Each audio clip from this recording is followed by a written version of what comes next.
Brought to you by businessblueprint.com.au.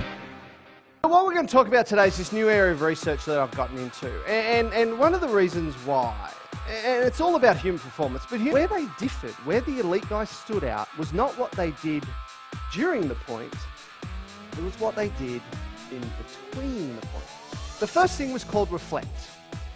Now, what we found is most people reflected on the day as they left work, but reflected by going, oh crap, forgot that. Oh, wasn't that a freaking disaster? When am I getting that proposal done? Oh my God, I'm so tired.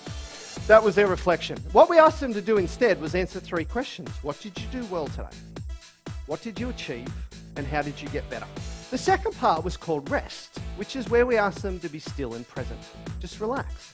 Some people did it on the bus, reading a book. Some people did Sudoku on the train. Some people were lucky enough to go exercise. But we just asked them to stop the franticness and just calm down.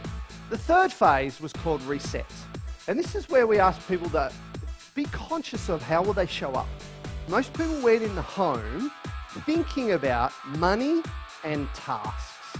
Got to make more money and I've got to get stuff done.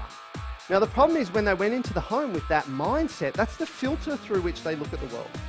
So we have a country of leaders showing up to work going, I rock, and their staff say, no, you suck. Why is there this gap? Because we judge our behaviour on our intention. Other people judge our behaviour on our actions. And you can have profoundly good intentions, yet be incredibly dysfunctional.